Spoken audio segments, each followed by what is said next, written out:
दिल्ली से जम्मू कश्मीर तक हलचल और ज्यादा बढ़ गई है। हाई प्रोफाइल बैठकों के बाद सुरक्षा बल अब एक्शन मोड में है। Chief of defence staff general Anil Chauhan भी जम्मू पहुंच गए और अब घाटी में सुरक्षा बलों को एक जबरदस्त कामयाबी हाथ लगी है। इस बात से पाकिस्तान की सेना बहुत ज्यादा घबराई हुई है।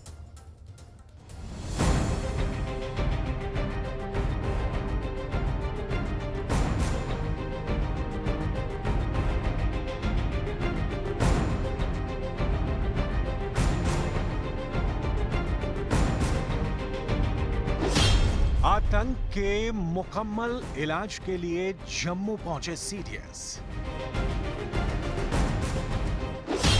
गृह मंत्रालय ने रियासी हमले की जांच एनआईए को सौंपी।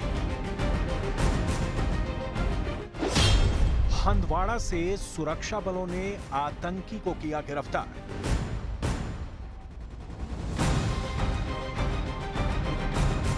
मोदी सरकार कश्मीर के साथ जम्मू में भी जीरो टेरर प्लान का मूड बना चुकी है। गृह मंत्रालय एक्शन में आ चुका है। सेना अलर्ट मोड पर है। सीडीएस अनिल चौहान ने जम्मू का दौरा किया है। सीडीएस अनिल चौहान का यह दौरा ऐसे वक्त में रहा जब गृह मंत्री अमित शाह ने रविवार को अमरनाथ यात्रा के लिए सुरक्षा स्थिति और तैयारियों पर हाई लेवल मीटिंग की थी और उसके अगले ही दिन सीडीएस अनिल चौहान जम्मू पहुंच गए। घाटी में सुरक्षा बलों ने चप्पे चप्पे पर नजर और पैनी कर दी है। हर तरफ तलाशी अभियान चल रहा है। ऐसे ही एक इनपुट पर सुरक्षा बलों ने हंदवाड़ा में हिजबुल मुजाहिदीन के आतंकी को गिरफ्तार किया। जाकिर हामिद मीर नाम के इस आतंकी को पाकिस्तान में बैठे उसके आकाओं से सॉफ्ट टारगेट करने का हुक्म दिया गया था। सॉफ्ट टारगेट यानी आसानी से किए जाने वाले हमले जिसमें ज्यादा से ज्यादा निर्दोष लोगों को निशाना बनाया जा सके। पकड़ा गया जाकिर हामिद मीर पाकिस्तान में बैठे अपने आका जहूर अहमद मीर के संपर्क में था और उसी के आदेश पर आतंकी वारदात को अंजाम देने की फिराक में था। कल हमें खबर मिली है कि एक टेररिस्ट है जिसके पास वेपन्स है और वो किसी ताक में बैठा हुआ है कि वो कोई टेरर इंसिडेंट कर लेगा। इस सिलसिले में इंफॉर्मेशन मिलने के बाद हमने आर्मी के साथ 30 आरआर के साथ पुलिस ने और बाकी एसएफ के साथ ऑपरेशन लॉन्च कर लिया। ऑपरेशन में हमने जब बंदे को आइडेंटिफाई हो गया कि बंदा कौन है, उससे वेपन्स भी सीज किए। वेपन्स उसके एक चाइनीज पिस्टल है, एक ग्रेनेड और एमटी ये 2 मैगजीन पिस्टल के है। तो इसमें हमने एफआईआर 124/2024 हंदवाड़ा पुलिस स्टेशन में लगा दी। याद कीजिए 9 जून की तारीख को मोदी सरकार दिल्ली में शपथ ग्रहण समारोह की तैयारी में थी। उसी दौरान ये खबर आई कि कटरा से लगभग 40 किलोमीटर दूर रियासी में श्रद्धालुओं की बस पर आतंकियों ने गोलियां बरसाई। इस हमले में 9 यात्रियों की मौत और 41 लोग घायल हो गए। इस हमले के लगभग 48 घंटे बाद 10 जून की शाम को जिला कठुआ में गोलियों की आवाज गूंजी जो 11 जून की दोपहर 2 आतंकियों के मारे जाने और एक सीआरपीएफ के जवान के शहादत के साथ बंद हुई। इसके तुरंत बाद डोडा में भी आतंकियों ने सुरक्षा बलों पर 2 अलग अलग हमले किए जिसमें 8 सुरक्षाकर्मी घायल हुए।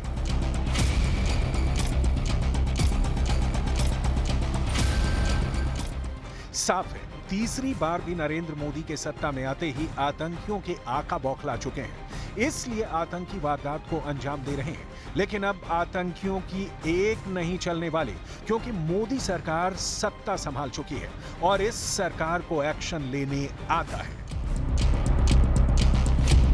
आतंकी कितने बौखला चुके हैं, इसका ताजा उदाहरण है आईएसआईएस समर्थित पत्रिका वॉइस ऑफ खुरासान का एक ताजा आर्टिकल, जिससे साफ होता है। वॉइस ऑफ खुरासान के आर्टिकल में छपा है, हिंदुओं का कत्लेआम करो, चाकुओं से पेट काटो, मंदिरों को जलाओ, राम मंदिर, पीएम मोदी पर निशाना।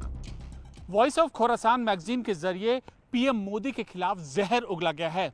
उनको बताया गया है कि इस्लाम के खिलाफ भारत में वह एक हिंदूवादी राष्ट्र स्थापना करने की कोशिश कर रहे हैं जिसका पूरा असर है मुस्लिमों के हित का नुकसान होना। यही नहीं, गजनवी और कासिम जैसे लोगों की तारीफ की गई है इस मैगजीन में। कुल मिलाकर बीजेपी और पीएम मोदी को निशाने पर लिया गया है इस जहरीली मैगजीन में। रिपोर्ट्स के मुताबिक पत्रिका वॉइस ऑफ खुरासान ने अपने कवर पेज पर दी गई हेडलाइन में लिखा, हे बहुदेववादी भारतीय राजा, महमूद गजनवी का फिर से सामना करने के लिए तैयार हो जाओ। भारत के मुशरिकों को कारों से मारो, चाकुओं से उनके पेट चीरो, इनके मंदिरों, घरों, कारों, संपत्तियों और फसलों में आग लगाओ, भीड़ भाड़ वाली जगहों को निशाना बनाओ। मुस्लिमों को भड़काने के लिए इस लेख में कहा गया है कि गैर मुस्लिम उनकी जमीनों पर कब्जा और महिलाओं का अपमान करते हुए शरिया कानूनों का मजाक उड़ा रहे हैं। आज के अधिकतर मुस्लिमों को इस दुनिया से मोहब्बत हो गई है, इसलिए वो जिहाद की राह में मरने की हिम्मत नहीं जुटा पाते। जनवरी 2024 में हुए राम मंदिर प्राण प्रतिष्ठा में प्रधानमंत्री नरेंद्र मोदी के साथ तमाम फिल्मी, राजनीतिक, खेल और व्यापार जगत की हस्तियों के शामिल होने पर भी ISIS समर्थित इस पत्रिका में नाराजगी जताई गई है। लेख में राम मंदिर बाबरी केस में आए फैसले को भी गलत ठहराने की कोशिश की गई है। ISIS समर्थित इस पत्रिका में नुपुर शर्मा का भी जिक्र है। दोबारा नुपुर शर्मा के वाक्य का जिक्र कर इस पत्रिका के जरिए लोगों को भड़काने की कोशिश की गई है। यही नहीं, ओवैसी के खिलाफ चुनाव लड़ चुकी बीजेपी महिला प्रत्याशी के खिलाफ भी इस पत्रिका ने जहर उगला है, ताकि लोग और ज्यादा से ज्यादा उसके खिलाफ भड़क जाएं। कट्टरपंथी सोच रखने वालों की बौखलाहट वॉइस ऑफ खुरासान में छपे लेख से पता चलती है। मैगजीन में हर वो कोशिश की गई है कि मुसलमानों को गैर मुस्लिमों के प्रति उकसाया जाए। हिंदुओं की हत्या बम ब्लास्ट और दूसरे तरीकों से भी करने को कहा गया है। यही नहीं, कट्टरपंथियों में अपने इस लेख में बदला लेने की नीयत से किए जाने वाले हमले को नेक काम वाली कोशिश तक करार दिया है। इस तरह के लेख भारत की आंतरिक सुरक्षा के लिए गंभीर खतरा है।